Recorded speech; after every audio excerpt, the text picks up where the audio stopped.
For the next 90 minutes, you'll see Korea the way the soldiers saw it, in full, shocking color. This is a true picture of the war, full of terror, chaos, blood, and courage. Much of it has never been seen by the general public until now.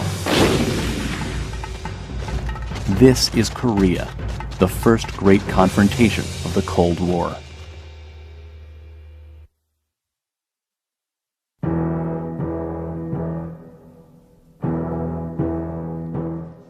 In the spring of 1950, just 2 months before tensions between North and South Korea boiled over into war, a South Korean military photographer captured a mass execution on film.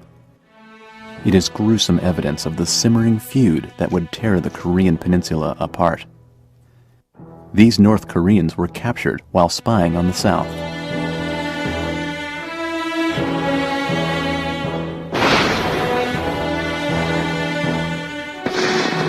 These dead, once fellow countrymen, are now enemies to South Korea. The tensions between North and South, born in the wake of World War II, have reached the boiling point. Korea, called the land of the morning calm, is really a harsh land of jagged ridges, fickle weather, and a checkered past. The peninsula lies 6,000 miles east of the United States, in a remote corner of the Asian North Pacific. Sitting precariously between Russia, China, and Japan, Korea was always at the mercy of its bigger neighbors. For centuries, foreign conquerors trampled over Korean soil to do battle with each other. As World War II came to a close, the peninsula was up for grabs after decades of Japanese rule. In July of 1945, Soviet leader Joseph Stalin joined forces with the United States to pinch the Japanese out of Korea with a two-prong attack from north and south. The superpowers met at the 38th parallel, the line of latitude running through the middle of the peninsula. They agreed to split and occupy Korea along that line. The Soviets would control the northern half, while the US took the southern half, each set to work honing a government modeled in its own image. When the superpowers pulled out in 1947, they left behind two starkly different regimes. In the north, zealous puppets of communist Russia and China took control. In the south, a Princeton-educated autocrat named Syngman Rhee emerged. Both sides wanted the other eliminated. Threats grew stronger, spies more numerous, and violence more prevalent along the border. This little peninsula wasn't big enough for both of them. The question was, who would draw first blood?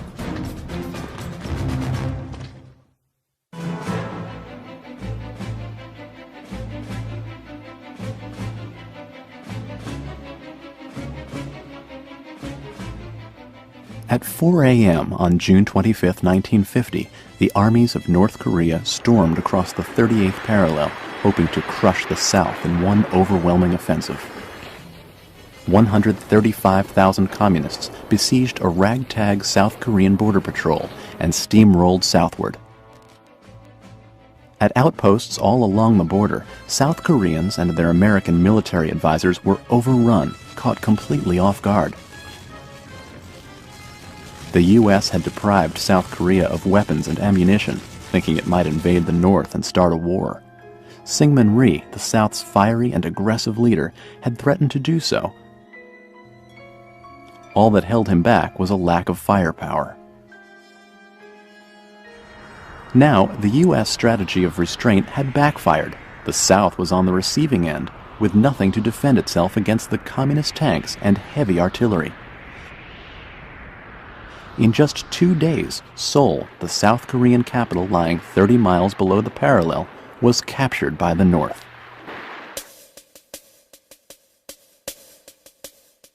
Terrified South Koreans rushed to escape the city. Roads leading south over the Han River were jammed with refugees and truckloads of equipment. But in fear of the communist advance, Southern officials ordered the bridges destroyed. When they exploded, hundreds of refugees were still struggling to cross. Nearly all of them perished. Thousands more were cut off from escape. News of Seoul's collapse spread quickly through the countryside. Overnight, panic permeated the southern peninsula.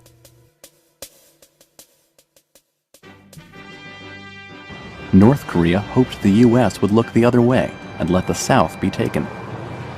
But the American home front was being whipped into a frenzy over communist aggression. If South Korea fell to the Reds, would Japan be next? Sensing public outrage, President Harry Truman immediately called for U.S. air and sea strikes against North Korean targets. Korea is a small country, thousands of miles away, but what is happening there is important to every American. An act of aggression such as this creates a very real danger to the security of all free nations. This is a direct challenge to the efforts of free nations to build the kind of world in which men can live in freedom and peace. This challenge has been presented squarely. We must meet it squarely. American jets went right to work, shooting down 6 North Korean fighter planes on their first day in action. The Navy bombarded the enemy coastline from the sea. But the communists owned the land, and they pushed on, virtually unfazed. There was speculation that the U.S. would use the atom bomb as it had on Japan, but Russia had deployed one successfully the previous summer, presenting a dangerous new threat. Dropping the bomb now would risk Armageddon, so it was clear to U.S. commanders that this war would have to be fought from the trenches. Truman called on the United Nations to lead a police action against North Korea. The prompt action of the United Nations to put down lawless aggression and the prompt response to this action by free peoples all over the world will stand as a landmark in mankind's long search for a rule of law among nations. United States forces would be the backbone of the operation, but the force of the U.S. military in 1950 was dangerously weak. Its budget was 1/10 what it had been in 1945, and combat troops in the Far East were few and far between. What strength was left was thousands of miles away, bolstering NATO forces against the Warsaw Pact nations in Eastern Europe. Douglas MacArthur, the commander-in-chief of Far East forces and a legendary World War II general, would face a great challenge as leader of operations. A supremely confident man with a larger-than-life presence, MacArthur was the face of America to the Asian world. His cherished military legacy would be put to the test in Korea. The 1st Brigade to reach the front was Task Force Smith. Its reports confirmed the dangers that lay ahead. In early July, the brigade ran into a column of North Koreans 30 miles below Seoul. Waiting in a cluster of hills, the force hid motionless until the enemy was upon them, and then let loose with everything they had.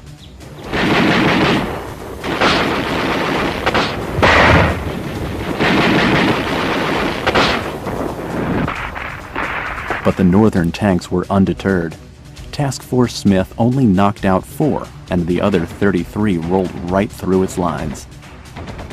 For the first of many times in the war, the Americans were trapped behind the enemy and had to fight their way out. Guys fell around me as mortar rounds zeroed in on us. One of my young guys got it in the middle. Oh, Jesus, the guy was moaning and groaning. There wasn't much I could do but pat him on the head and say, "Hang in there." Lieutenant Philip Day, Jr., Task Force Smith.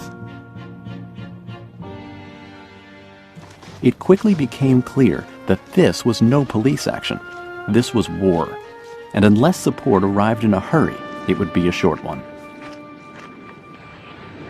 Troops from the U.S. 8th Army arrived from Japan over the next few weeks, but they were trying to stop a flood with their hands. The North Koreans were pushing steadily south toward Pusan, and UN troops faced a real possibility of being driven into the sea. The first American strategy was to dig in along the front and set up blockades. But time and again, the North Koreans would move around them and block from the rear. Unit after unit was trapped in enemy territory. By July 20th, only a small corner of South Korea was left to conquer. The United Nations was losing the race against time.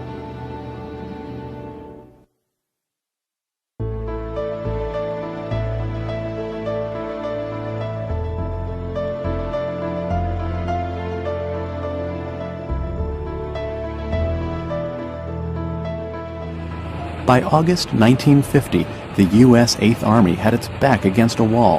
It had been pushed to within 65 miles of Pusan and Korea's southern shore. The last real natural barrier before Pusan was the Naktung River. A strong stand there would be crucial. But the UN line was dangerously shaky. A division of 3,600 men can comfortably defend a front the length of 100 football fields. But along the Naktung, single battalions of 400 men were covering 150 football fields. Compounding the manpower shortage was a phenomenon known as the bug-out. In 6 short weeks, these men had gone from relaxing peacetime duties to the carnage of the front lines. Thousands had nervous breakdowns. This infuriated General Walton Walker, the field commander of the 8th Army, who reported directly to General MacArthur. Walker had been one of Patton's corps commanders in World War II. He was a no-nonsense Texan who didn't mince words. On July 29th, he issued a stand-or-die order. He told his subordinates, "If I ever see you back here again, it had better be in a coffin." Walker's troops faced hostility no matter which way they turned. They had to rely on their only advantage, firepower, to keep them alive.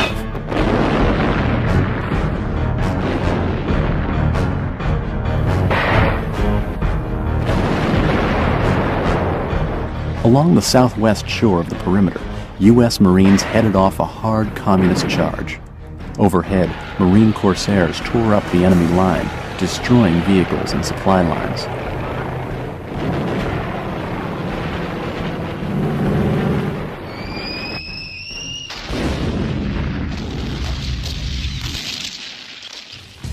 But north of there, a U.S. Army battalion was being ripped apart.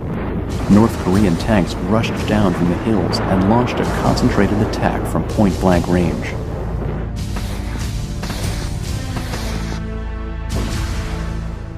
The Americans lost all of their equipment, suffered 160 casualties, and were quickly overrun. The battleground was nicknamed Bloody Gulch. Further upstream, the Communists found a gap in the UN line and exploited it. During the night, they crossed the Naktung and easily captured No Name Ridge. The ridge ran straight south toward Pusan, and unless the North Koreans were driven back quickly, the whole perimeter could fall. The Americans struck back hard. For 2 weeks, the battle raged on. The same hills were won and lost dozens of times. Punch-drunk infantrymen fought with everything they had. Air attacks rained down on the Communists. After the firefight, the American airstrikes hit the North Koreans on either side of the river. The North Koreans were screaming. We heard them, and we were a mile or more away. Floyd Atkins, B Company. The river line was eventually restored, and the North Koreans fell back to lick their wounds. The red tide had been halted for the first time. By mid-August, the United Nations had built up enough manpower to level the playing field. Units arrived through the port of Pusan from nations as diverse as France, Turkey, Thailand, and Ethiopia. the British Commonwealth forces, drawing men from Great Britain, Canada, Australia, and New Zealand, were also important contributors. Most of these men were too young for World War II. They were eager to make their own mark on this new battlefield, but few of them could comprehend the harsh realities of war that awaited them. American troops in particular showed a brash confidence coming off the boat. Busan was like being in a college town on homecoming Saturday. The kids were terrific. They didn't walk off the dock, they swaggered off. Their attitude said, "Don't worry about it, the Marines are here." Second Lieutenant Tom Gibson. Among those arriving were thousands of black recruits. Unlike their predecessors in previous wars, they would serve in mixed units, fighting alongside white troops for the first time. And while most branches of the military still practiced segregation in 1950, the demand for fresh soldiers was immediate, and units were filled on a first-come, first-sent basis, regardless of race.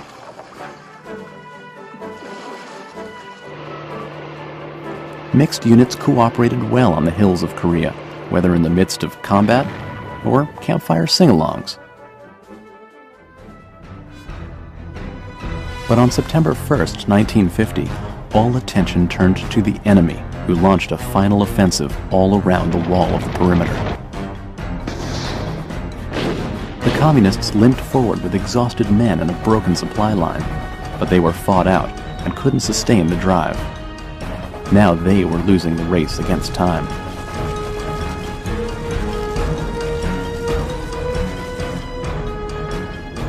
The moment was right for the United Nations to strike back, and General MacArthur knew just where to do it.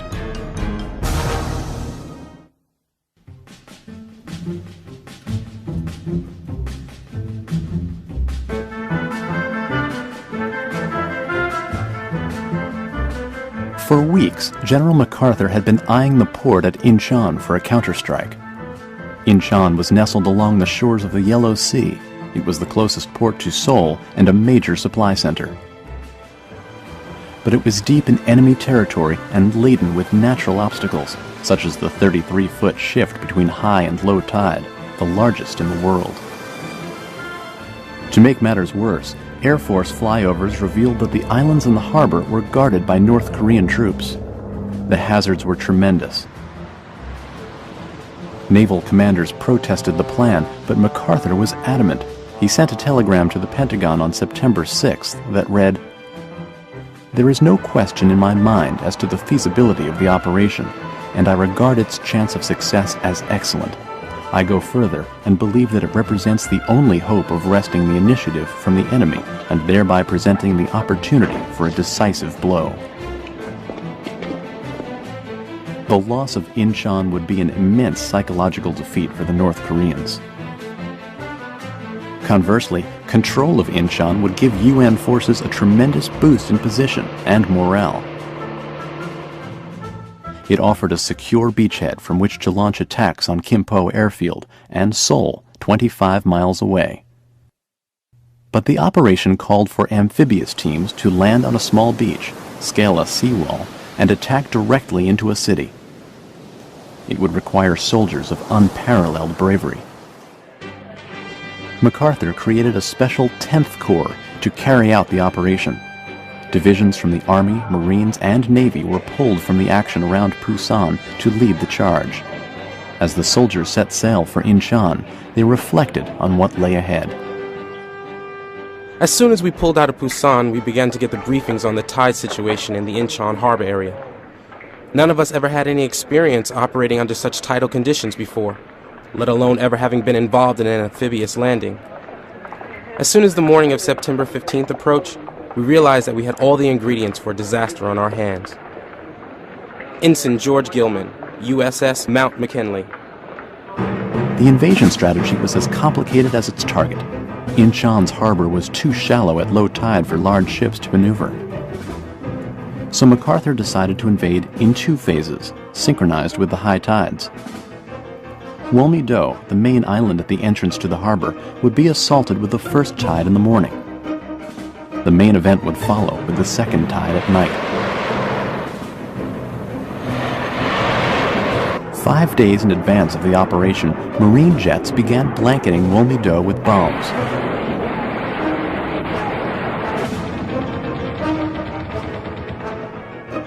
Two days before, surface ships joined in.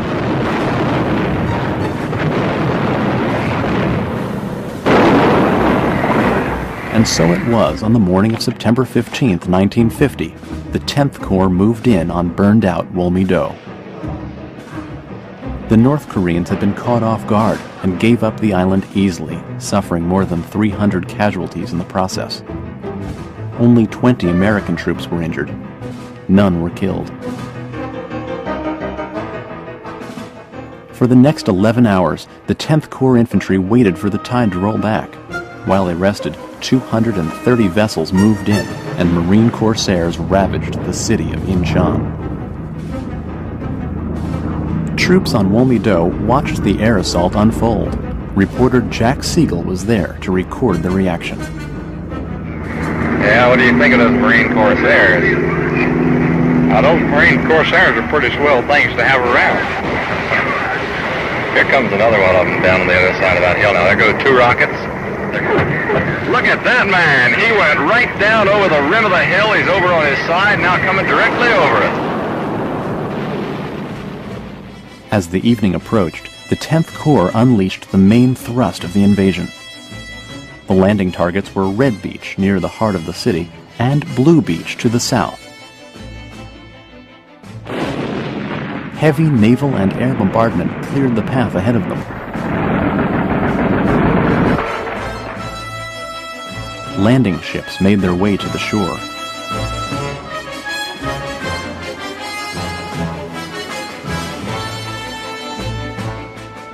Tanks and heavy equipment were unloaded onto the beaches. Infantrymen prepared to infiltrate the city on foot. Red Beach was secured within an hour and a half, and troops entered the streets of the city on the lookout for snipers. The following morning, Red Beach and Blue Beach were linked, and the operation was complete. Amazingly, the invasion was executed with such precision that only 20 UN soldiers were killed.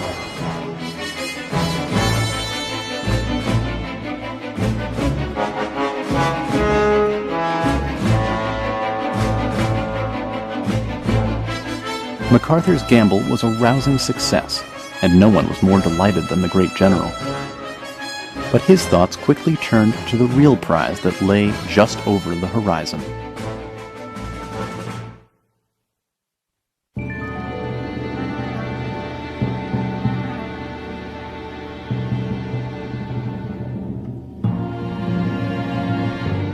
The loss of Incheon put the North Koreans still fighting south of there in deep trouble. The UN invasion was completely unexpected, and most of the Red Army was still fighting in the Pusan perimeter area, 130 miles south.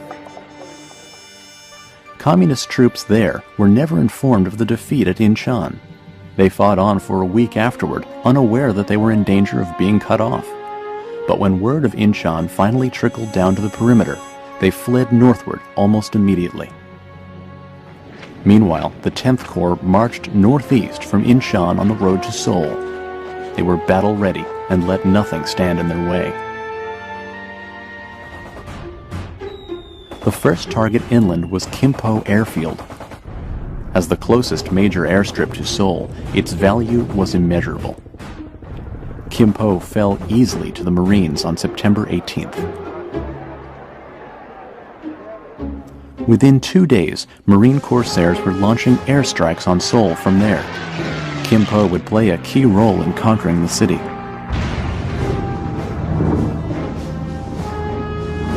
The 10th Corps had a three-pronged plan. The 5th Marines would cross the Han River directly north of Kimpo, and then swing east and attack the city's western flank. Meanwhile, the 1st Marines would capture the suburbs just south of Seoul, and then join the 5th Marines to attack the city's west side. Finally, the Army 7th Division would rush up from the Pusan perimeter and cut off North Korean reinforcements on the eastern side. The Marines crossed the Han as planned, but hit strong resistance in the hills west of Seoul.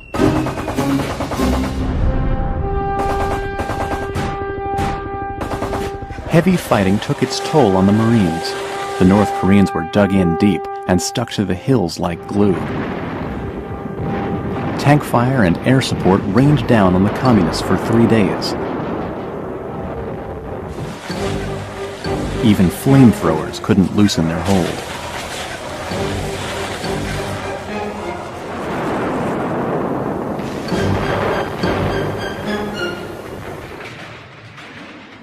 The battle came down to the last man, almost literally. On a crucial ridge known as Hill 66, Marines made a final push for control. The last men standing charged heroically with their bayonets and pried the Communists from their foxholes. When the smoke cleared, just 33 of the company's 206 Marines stood to savor the victory. Southeast of the city, the Army 7th Infantry was blazing a trail, advancing north like a steam train. On September 22nd, it beat back an enemy tank battalion and captured another airfield at Suwon, 20 miles southeast of Seoul. Air missions from Suwon and Kimpo against Seoul helped clear the way for the soldiers below.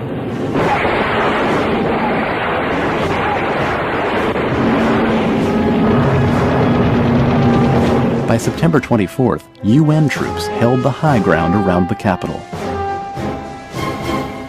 I'll never forget the sight I saw. Down below was a very big city. Smoke was coming from everywhere. Buildings and houses were on fire. You could see the Corsairs dive down from the sky, then swoop back up, leaving a puff of black smoke and a dull explosion. From the top of that hill, it looked like I was watching a movie right before my eyes.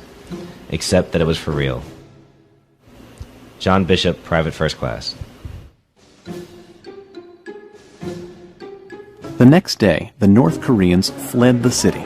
American soldiers rushed down from the hills in triumph.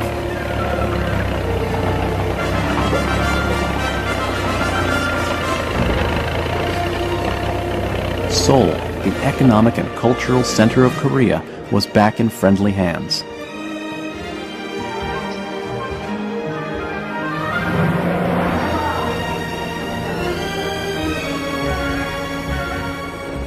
On September 29, 1950, dignitaries flew into Kimpo and made their way to Seoul for a celebration.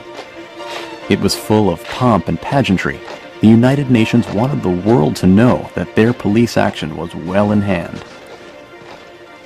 But snipers could still be heard in the distance during the ceremony, an audible reminder of the dangers still lurking on the horizon.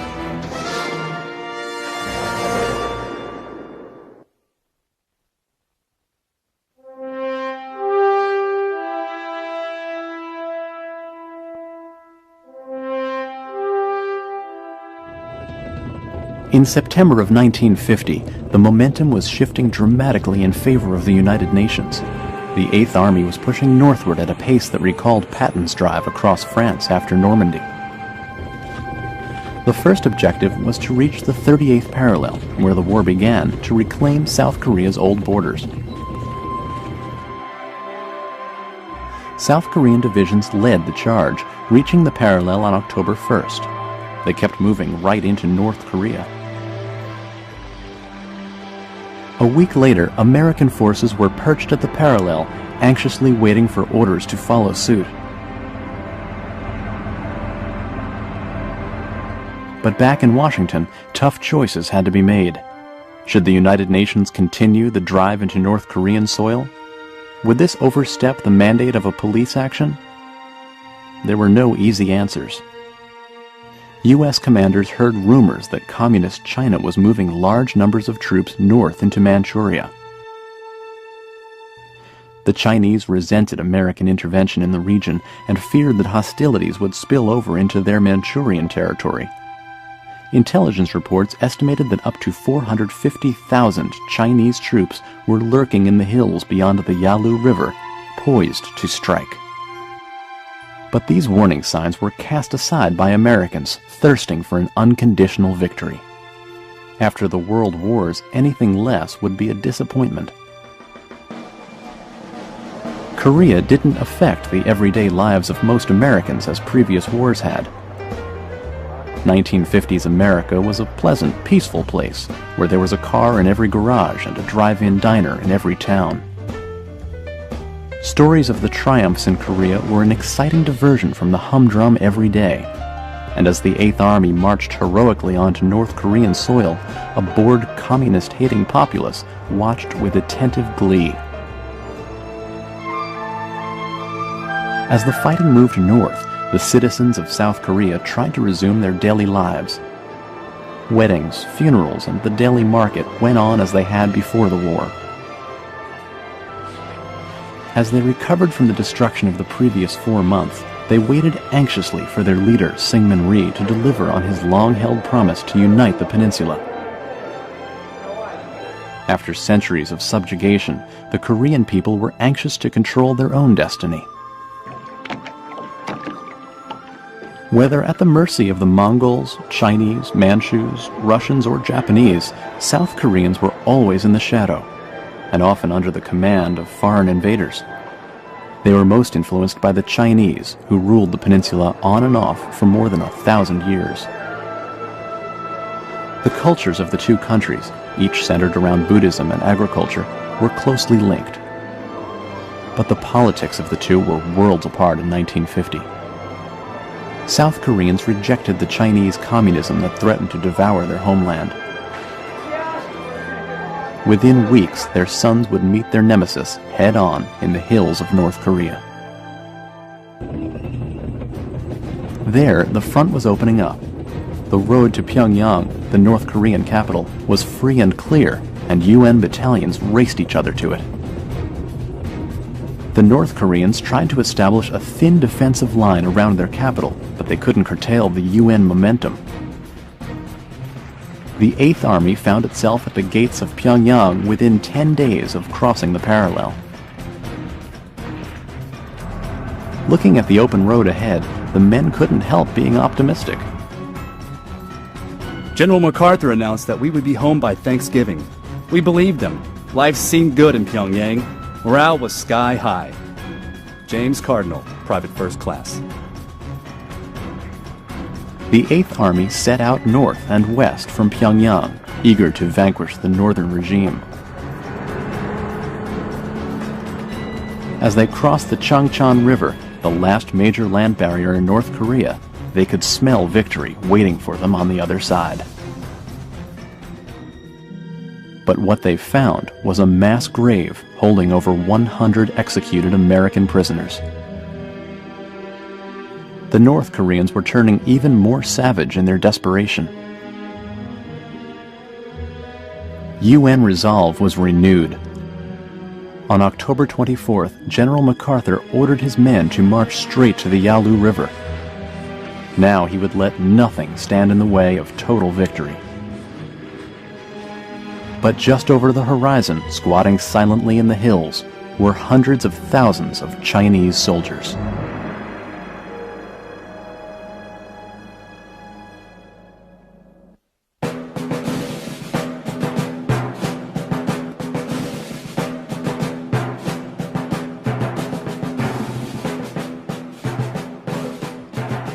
On October 25, 1950, the silent fears of the United Nations were confirmed. The Chinese that had been quietly amassing between the UN forces and the Yalu River suddenly made their presence known.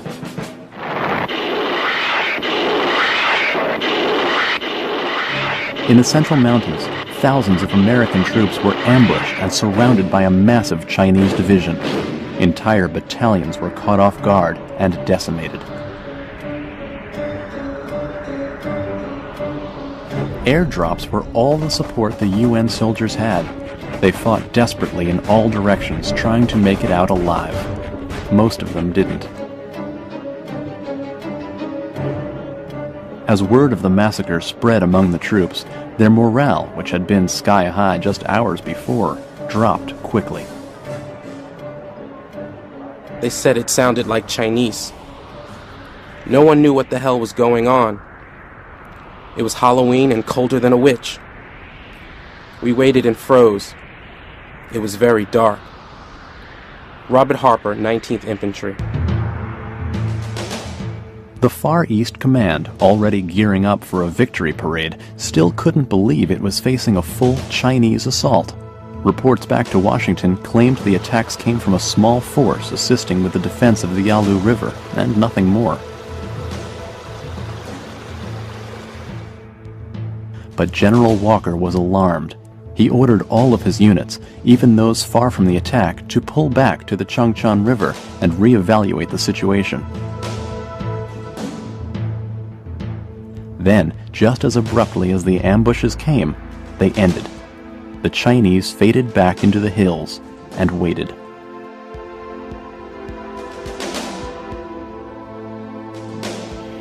Throughout November, American surveillance planes tried to determine just how many Chinese were out there. Estimates counted between 50 and 70,000, a manageable number. But it turned out they missed another 250,000. The Chinese were incredibly adept at concealing themselves. They would keep still all day, camouflaged under helmets covered with brush. To planes flying overhead, heavily occupied areas often looked like empty landscape. Most of November passed quietly, and UN troops held out hope that they'd make it home for Christmas. Assured by the silence, General MacArthur ordered a cautious advance on November 24th. In the west, the 8th Army would head for the Yalu as a unified front, hoping to prevent any single battalion from being caught out on a limb.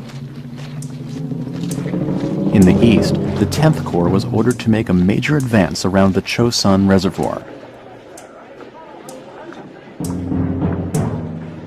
The first day of the offensive was encouraging. Modest gains were made all along the line. But then, on November 25th, the war suddenly turned upside down. The Chinese found a vulnerable gap between the 8th Army and the 10th Corps in the Central Mountains. They struck there with all their might. The entire UN line was split in two. 3 days into a renewed offensive, the UN force found itself in a full-scale retreat. The UN's lines, as well as its spirits, were broken. And with the attack came the North Korean winter, an enemy that would prove every bit as merciless as the communists.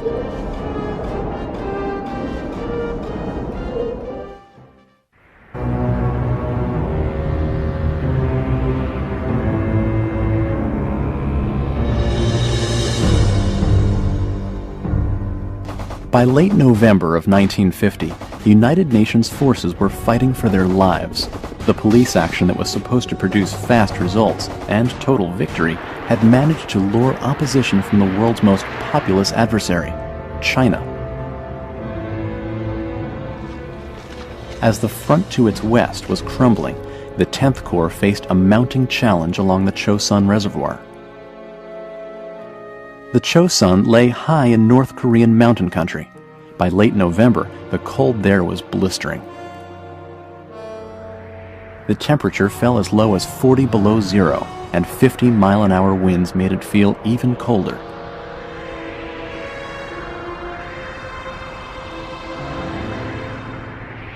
Everything the troops touched turned to ice, engine oil, gun breeches, morphine, and even their own hands and feet. The ground was so frozen that digging a foxhole was out of the question. One pastime to keep the blood flowing was a friendly snowball fight. This was certainly not the ideal place to spend Thanksgiving, but the troops made the best of it. For Thanksgiving, we were all served turkey and all the things that go with it. You had to eat fast because everything was turning cold. The gravy and then the mashed potatoes froze first. Boy, you ate fast. And all the time the snipers were shooting at us. William Davis, hospitalman. Siberian weather and enemy insurgents had taken their toll on the troops. The men had worn the same clothes for weeks, and good meals were few and far between. Troops hardly slept in the sub-zero cold. But in true Marine fashion, they pulled themselves together and prepared to mount an offensive on November 27th. The soldiers were bracing for the worst, having heard the reports of Chinese overwhelming units to the west.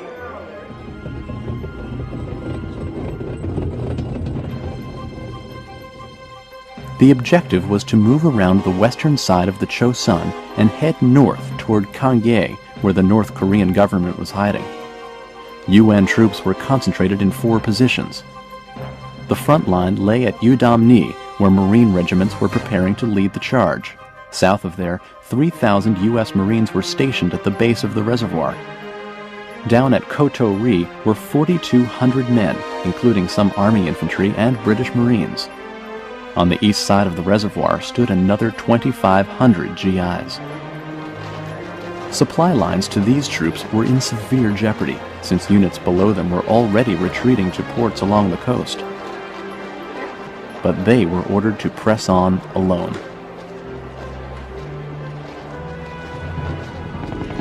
To keep the supplies coming, they relied on one of the newest machines of war, the helicopter. Choppers first appeared in World War II, but improvements to their design and stability made them indispensable in Korea, especially during that Arctic winter when ground transport was next to impossible. On the western shore of the Chosin, the Marines crept forward from Udamni and found a solid wall of Chinese waiting for them.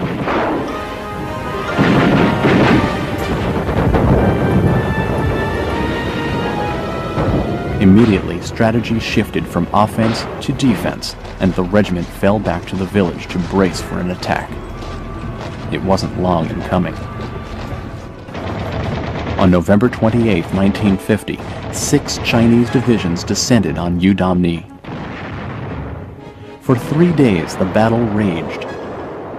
The Marines unleashed their entire arsenal on the Communists.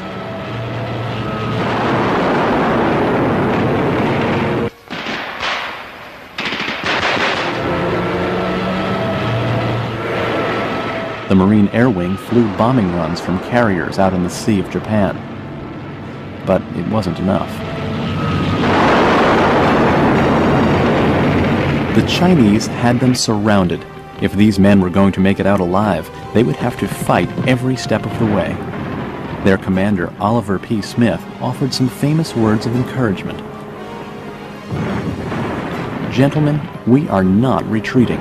We are merely attacking in another direction."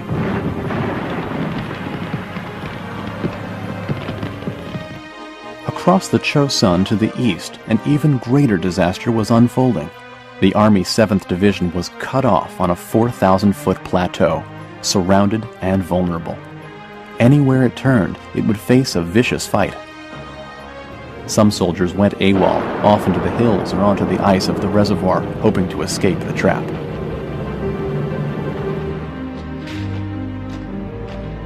A special task force was created to bore a hole through the Chinese and back to friendly lines. Task Force Faith took only enough trucks to carry the wounded and destroyed all the weapons it couldn't carry. It set out on December 1st. Enemy fire came from all sides. As if this wasn't enough to contend with, friendly napalm fell a little too close for comfort. The 2 lead companies were shelled by planes flying close air support.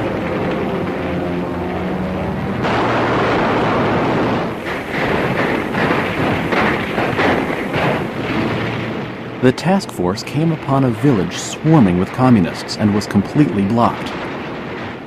There was no option but to advance directly through the Chinese blockade. 2,500 GIs entered the town. Only 1,000 made it through. Those that could dragged their fallen buddies with them. After 13 days of hell, Task Force Faith finally made it to safe ground. The campaign along the frozen Chosin has become legendary in modern war history. Rarely, if ever, was the cold more blistering, the enemy more unmerciful, or the escape more precarious. And the men who served there are joined forever in a brotherhood known as the Chosen Few.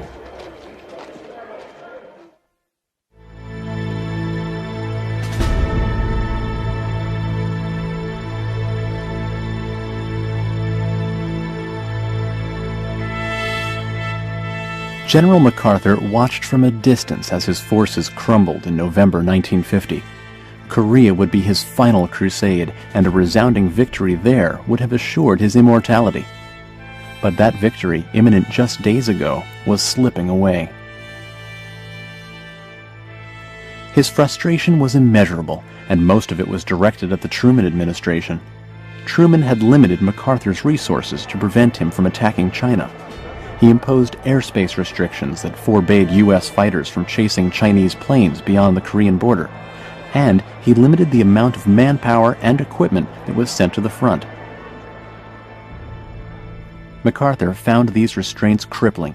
On November 28th, he sent a message of warning to the Pentagon.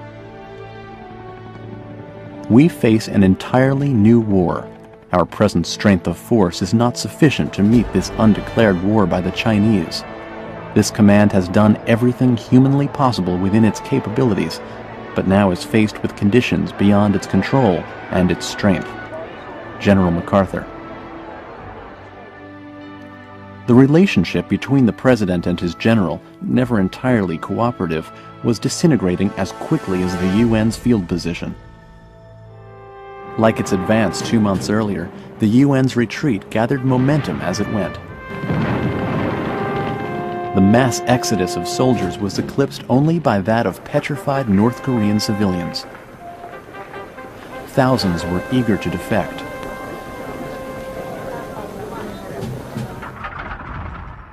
Their restlessness may have been inspired by UN-sponsored leaflets like these that were airdropped over North Korean villages.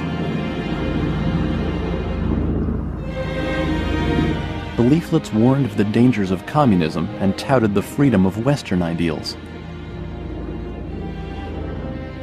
Disgruntled with their treatment in North Korea, thousands fled south. Meanwhile, the Chinese charge continued. As Christmas approached, UN morale was desperately low. The men resented the limitations being imposed by Washington.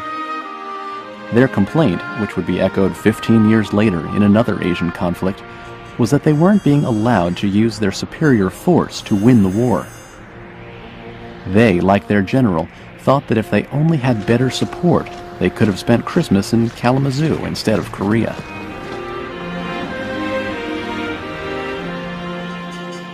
To make matters worse, 2 days before Christmas, their field commander, General Walker, was killed in a jeep accident. The fearless leader who'd once told his troops, "If I ever see you back here, it had better be in a coffin," would go home in one himself. Walker's successor was Matthew B. Ridgway, a proven leader who understood MacArthur's zest for conquest and Washington's wavering enthusiasm. He'd served in both climates. In World War II, he commanded an airborne division over Italy. Later, he served at the Pentagon. His level-headed wisdom brought a vital balance to the battlefield. When he arrived at the front, Ridgway was startled by the somber mood. He wrote to a colleague, "It was clear to me that our troops had lost confidence. I could read it in their eyes, in their walk. I could read it in the faces of their leaders, from sergeants right on up to the top. There was a complete lack of that alertness, that aggressiveness that you find in troops whose spirits are high." General Ridgway. The Chinese onslaught only added to their misery. By New Year's Eve, the Red Army had crossed the 38th parallel and was closing in on Seoul.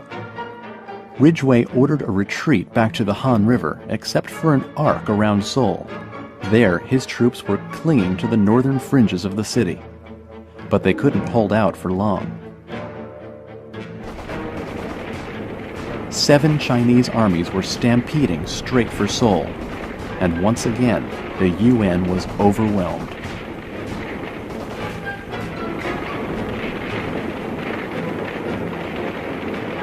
On January 3rd, Seoul fell for the second time, and by the next day, the UN line had dropped 35 miles south of the capital, well below the Han River. The troops were almost back to square one. In the 4 months since they'd last been here, all they'd gained were casualties. Luckily, breakthroughs in war medicine were keeping many of those casualties alive.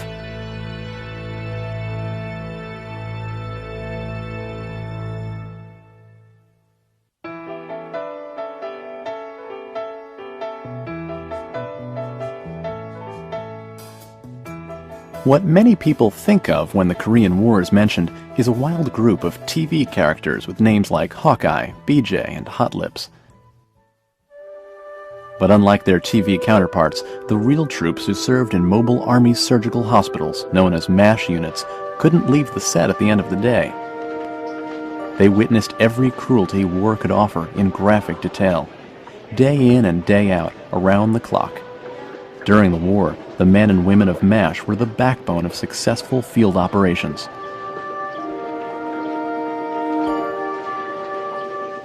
MASH units made their debut in Korea. Each was a complete life-saving system that could operate close to the front lines and shift position at a moment's notice.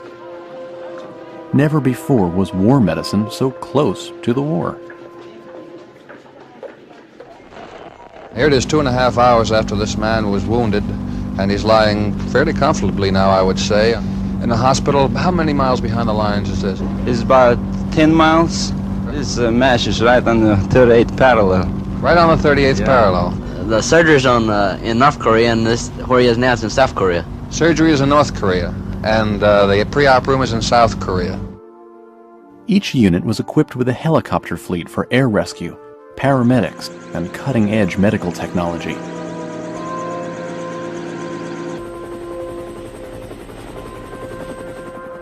But the basic function of a MASH unit was known as meatball surgery. Doctors did whatever they could to keep a soldier stable until he could be airlifted to a full-scale hospital further behind the lines or even offshore. Rescue teams adhered to the golden hour rule. They made sure every wounded soldier was carried from the battlefield to a MASH unit in under 1 hour. The teams relied on road and rail lines where they could. But in the craggy terrain of Korea, airlift by helicopter was usually the best rescue option. The teamwork of helicopter paramedics and MASH doctors saved thousands of lives. Medical teams in Korea saved 25% more wounded than they had in World War II. They became the inspiration for the rescue teams in Vietnam and the Persian Gulf. Well, now over here we see them starting to carry the patient to the X-ray room. Oh, what's going to happen now? He's going to X-ray his leg, left leg. What's your name? Green, Bobby Green. Are you a medical corpsman? I'm a medical technician. Technician, I see. Will he be back in just a few minutes? He'll be back as soon as they X-ray him. Boy, things really happen when they bring a patient into a MASH, don't they? It takes around 30 minutes to get him in the operating room when we get him. Between battles, life for MASH doctors occasionally resembled the lives of their TV counterparts. Women served alongside men. Back then it was the closest they could get to the front lines. Once the front settled down in late 1951, volleyball courts appeared at MASH units. Games helped to pass endless hours of waiting. But when the wounded suddenly flooded in, medics had to be ready for action. Some MASH veterans remember performing surgery for up to 80 straight hours. These doctors would do more operations in 3 days than they had in a year of private practice back home. And the rules of medicine were quite different with casualties of war. We were concerned only with getting the kid out of here alive, enough for someone else to reconstruct him. Up to a point, we were concerned with fingers, hands, arms, and legs, but sometimes we deliberately sacrificed a leg to save a life. We may lose a leg because if we spend an extra hour trying to save it, another guy would die waiting. Dr. Richard Hooker. MASH rescue operations were like a well-oiled machine. They were a vital part of keeping UN lines stacked with able-bodied men. After being patched up, the more critical patients boarded another helicopter bound for a permanent hospital.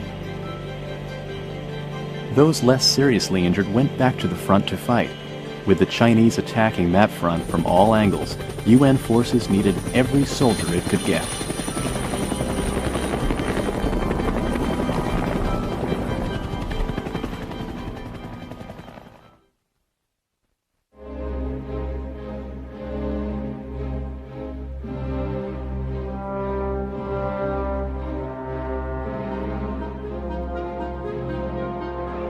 By January of 1951, the Chinese had pushed United Nations forces back to the drawing board with a frightening display of manpower. But they were quickly running out of steam. They were overextended and in dire need of supplies. They wouldn't be able to sustain an offensive much longer. Commander Ridgway was confident the days of retreat would soon be over. I find it difficult to understand the motives of the Chinese Communist leaders in continuing their aggression.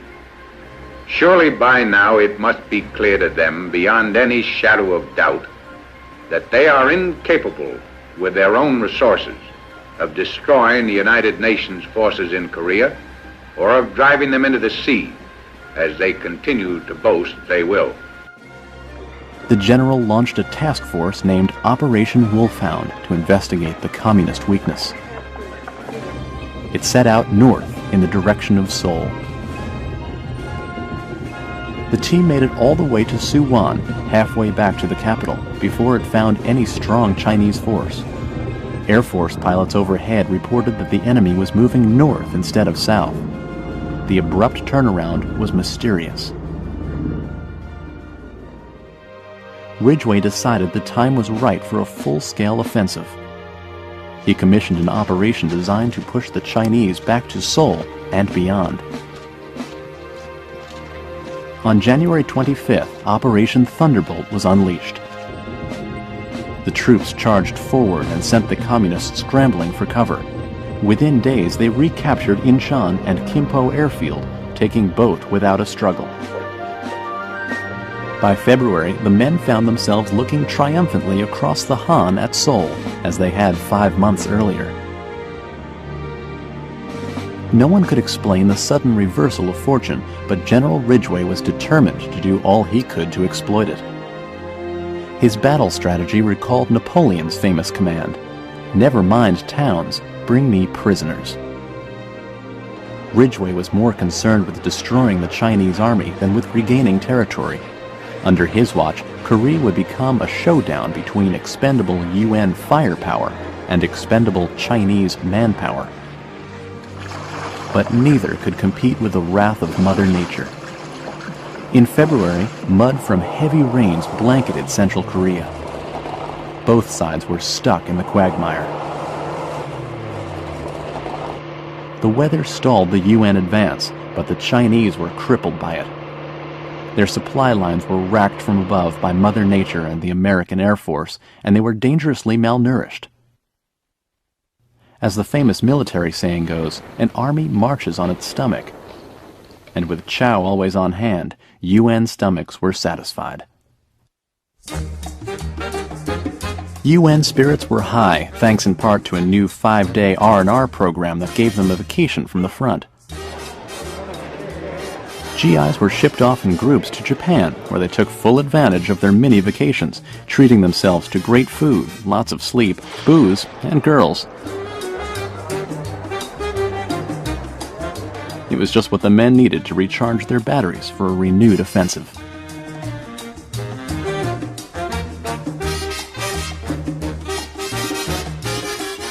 Back on the peninsula, USO shows kept the troops smiling and singing between battles.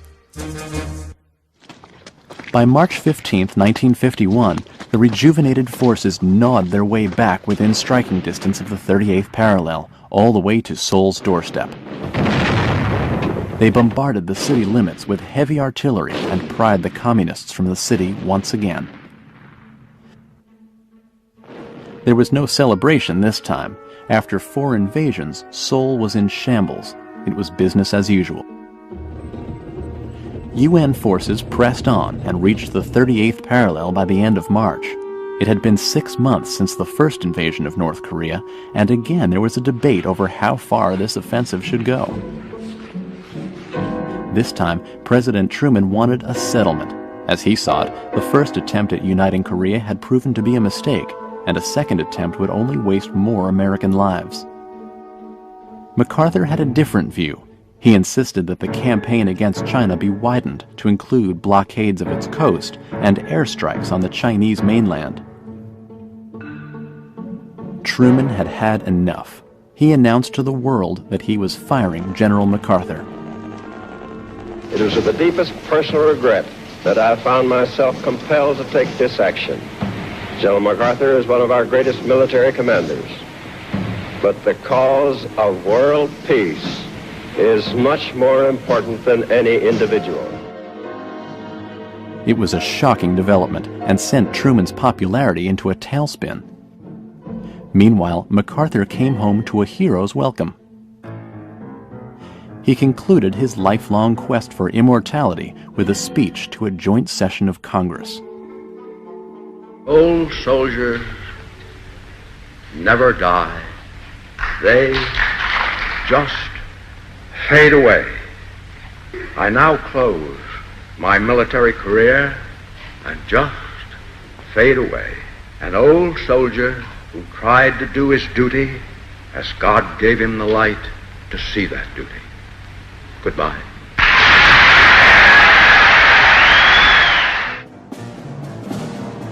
With Big Mac gone, the war went on without him. General Ridgway took over the Far East Command, and General James Van Fleet was called in to replace him as field commander. Van Fleet was the consummate soldier. A colonel at Normandy and a staunch anti-communist, he demanded an enormous increase in ammunition so his forces would expend fire and steel, not men.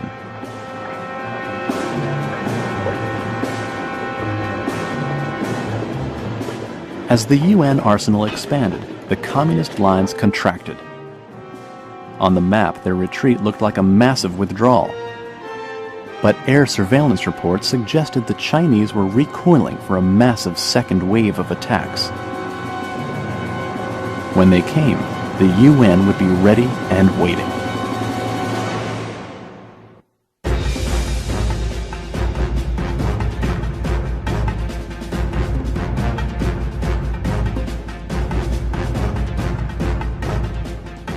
In the spring of 1951, a Chinese buildup was in progress in the Iron Triangle, a mountainous region north of the 38th parallel.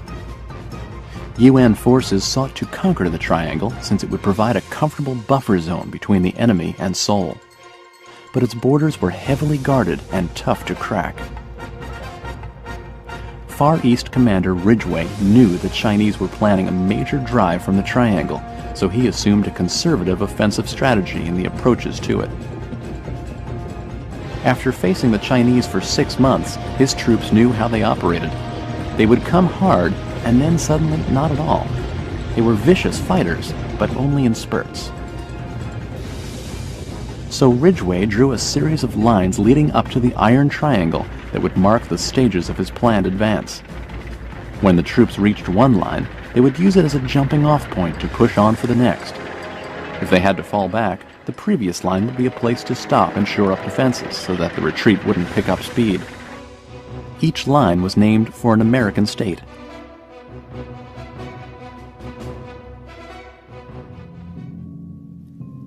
The 8th Army had recently conquered the Idaho line and was now standing along the Kansas line a few miles above the 38th parallel.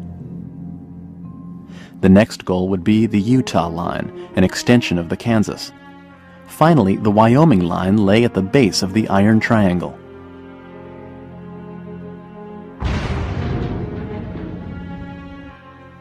Whether going or coming along that grid, the UN goal was to butcher the enemy in massive numbers. By late April, UN forces were holding the Utah line and pushing hard to reach Wyoming. Then the second Chinese wave suddenly broke.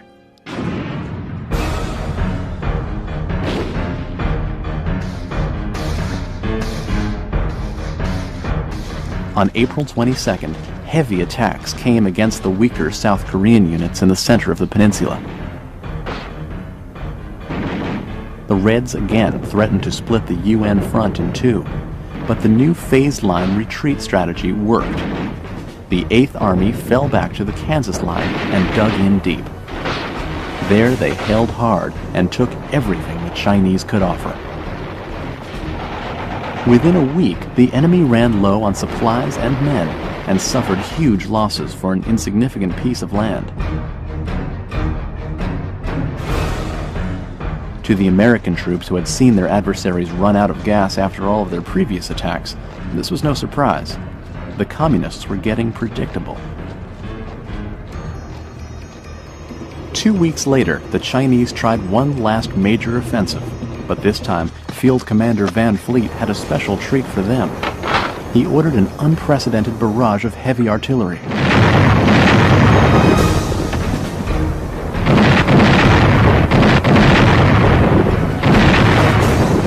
In a single 24-hour period, one battalion fired off more than 12,000 rounds, an all-time record. Teams of troops operated an assembly line of ammunition, sending an endless succession of shells airborne. 35,000 Chinese were killed or wounded, at a cost of only 900 UN servicemen. The bombardment is remembered today as the Van Fleet Load. The general's aim to expend steel, not men, had come to fruition. UN firepower was beating Red manpower. In June, Van Fleet's forces made it to the Wyoming line. Their advance was moving so fast that they overran active communist bases and took thousands of prisoners and supplies as they went. But when they tried to break into the Iron Triangle itself, they collided with a steel wall of enemy resistance.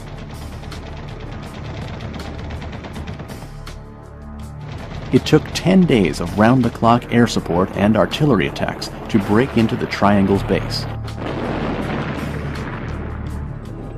But once they cracked the foundation, the whole house collapsed. 2 tank forces drove northward and took full control of the Triangle, putting the UN in their best position since the Chinese entered the war. It was an ideal field position to bring to the truce table. Total victory over the Chinese might take years and cost countless American lives. So Ridgway wired Washington to say the time to talk peace was now. President Truman and his Joint Chiefs concurred. It was time to extend the olive branch.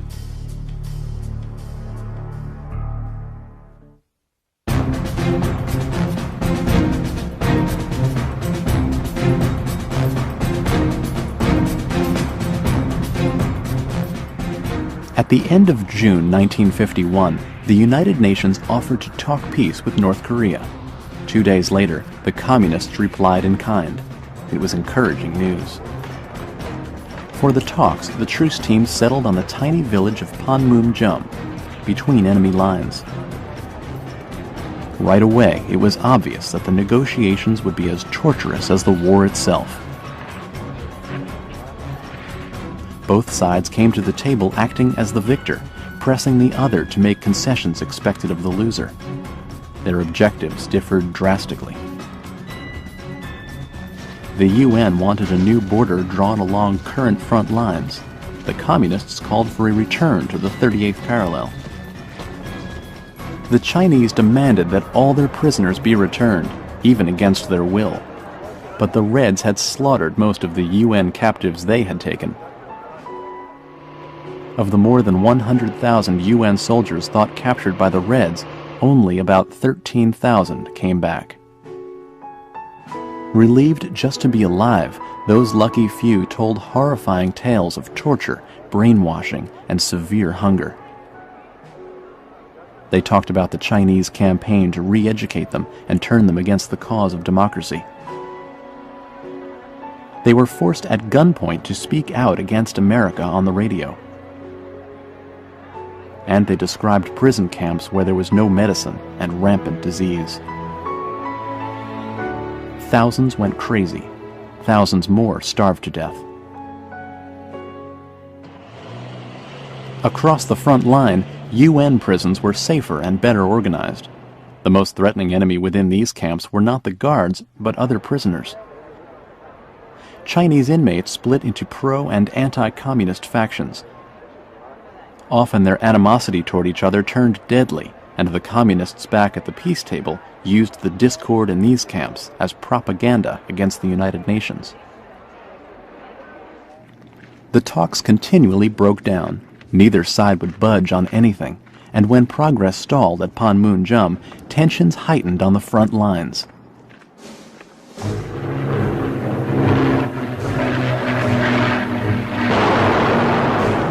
Heavy displays of force were a way of reinforcing diplomatic sincerity.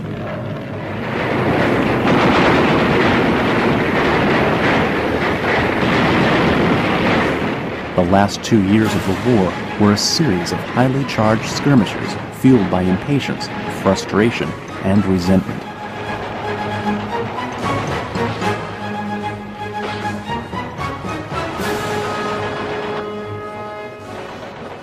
But between the periods of intense fighting, there were countless idle hours of waiting.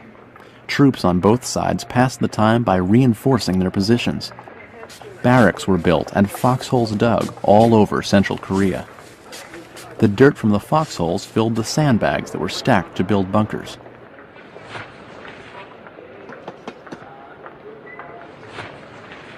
And from these bunkers high in the hills, troops kept watch on the enemy, who was spying back on them from across the valley. While playing the waiting game, troops took photos of Korean vistas to take home with them.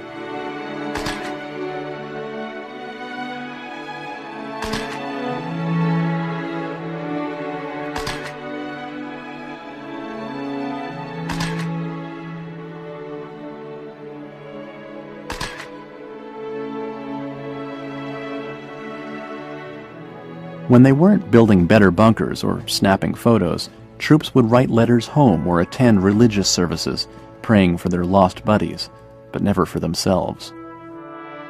You pray for your friends that they might be spared. For yourself, you pray that if you're killed, it'll be quick and merciful. You never prayed, "Spare me, God, and I'll be good." It would sound selfish if you prayed that you wanted to be spared. Doug Koch, Private First Class. In these hills, if there was one selfish wish worth praying for, it was to always hold the high ground. And in the summer of 1952, the 8th Army had their sights set on the hills ahead of them. If they could just advance to the next ridge, that would be enough, until they saw the ridge ahead of that. But the enemy had the same idea, and for the last 2 years of the war, the same few hills were fought over until they turned blood red. Among the most famous of the hills was Old Baldy, so named for being swept clean by endless artillery fire. The hill offered a bird's-eye view for miles to the north and south. In June 1952, a game of King of the Hill began when the UN unleashed an operation to take Old Baldy. The infantry stormed the hill amidst enemy fire and put its stakes down on top. But the Chinese kept coming back with strong challenges. After 9 months of an exhausting seesaw struggle, they were finally repelled for good. Soldiers all over the perimeter were fighting in clashes like these, hoping to scare the enemy into compromise at the peace table.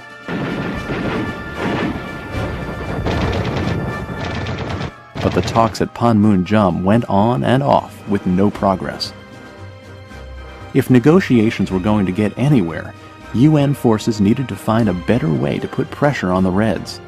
So they turned to their most obvious advantage: air power.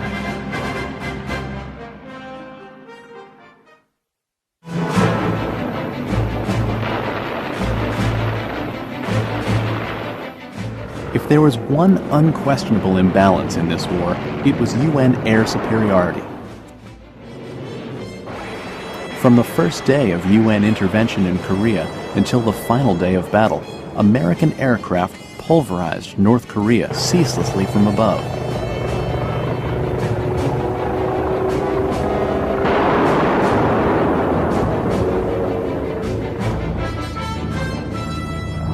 planes in the UN fleet were built during World War II, like the B-29 super fortresses that still dominated bombing operations.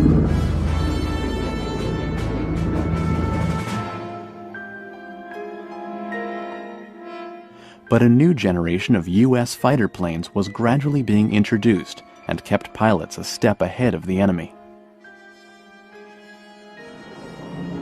Jet planes like the F-86 Sabre ushered in a new era for aerial combat and quickly became the air war's main attraction. They replaced slower fighters with a more aerodynamic wing design, and they were faster and deadlier than anything that came before them. With the world's greatest aces in their cockpits, UN jets ruled the skies. In 1952, UN air power reached its peak strength. The U.S. Air Force had nearly 1,500 planes flying missions that year, and more from the Navy, Marines, and other UN squadrons.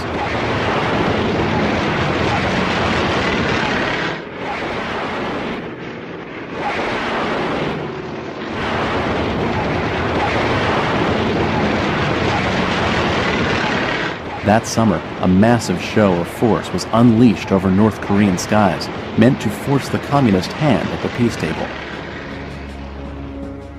The Air Force descended on a remote corner of North Korea just below the Yalu, where the country's largest industrial targets were hidden. But this was where the Chinese had their only strong fleet of fighter planes, so UN pilots were prepared for anything. On June 23rd, U.S. dive bombers and jets launched an intense string of attacks on several major industrial centers.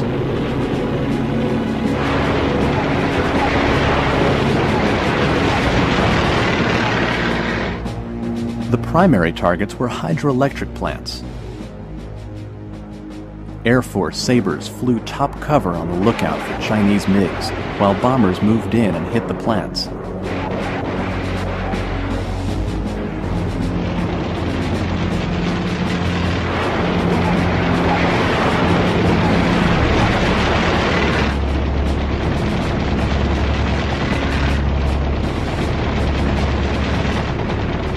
The attacks were swift, sudden, and perfectly executed.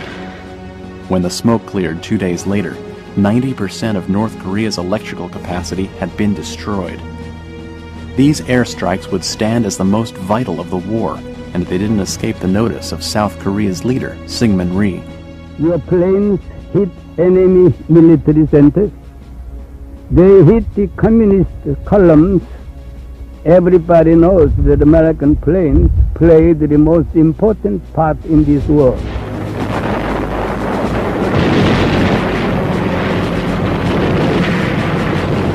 Air Force barrages would continue to pound the communists until the day the armistice was signed. But while they gave the UN some leverage at the peace table, they weren't quite enough to close the deal. To do that would require a whole new dealmaker.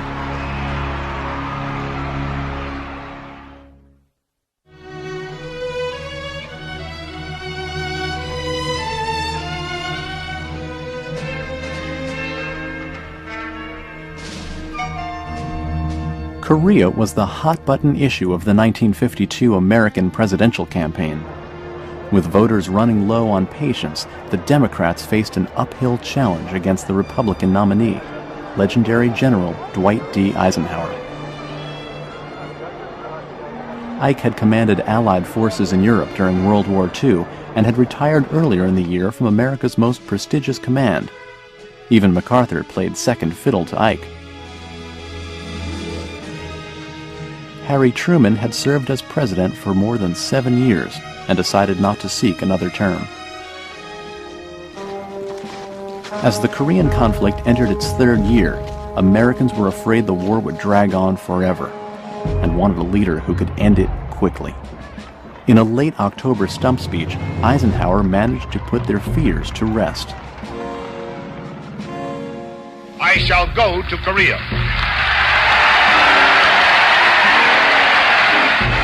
Only in that way could I learn how best to serve the American people in the cause of peace. After his victory, President-elect Eisenhower made good on his promise. He donned army fatigues and met with troops near the front lines. He ate rations with privates and listened to their thoughts on ending the war.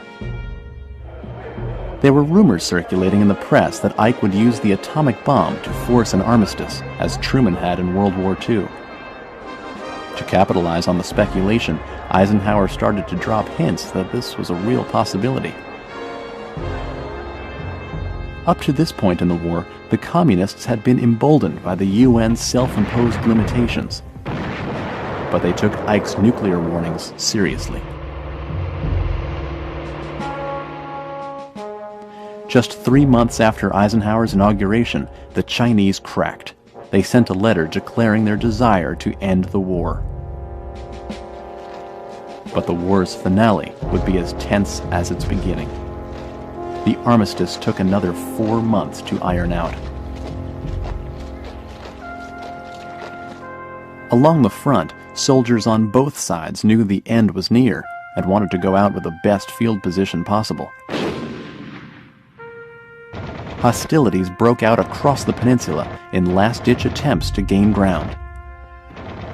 The armistice was finally signed on July 27, 1953, more than 3 years after the war began. It divided the peninsula along the front lines, in effect giving the UN a small victory. In the field, artillery blasts kept rolling for another 12 hours until the agreement took effect. Then, all was quiet. More than 3 million casualties fell on the hills of Korea over the war's 3 years, counting civilians and servicemen, wounded, killed, or missing. The land of the morning calm had been ravaged by death and destruction. With participants from more than 20 countries fighting on one side or the other, this struggle, remembered by most as a minor stalemate, was in fact a world war in its own right.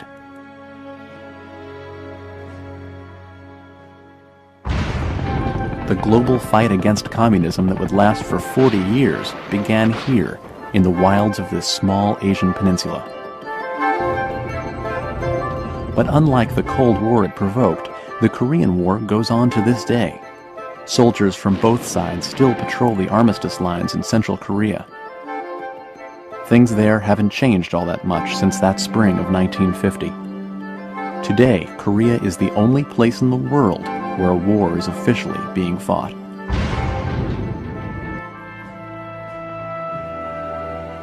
But despite Korea's lingering ambiguities, the men and women who served there were among the bravest and most selfless warriors in military history. Their legacy is one of courage in the face of despair, conviction in a time of indifference, and persistence in the face of overwhelming adversity.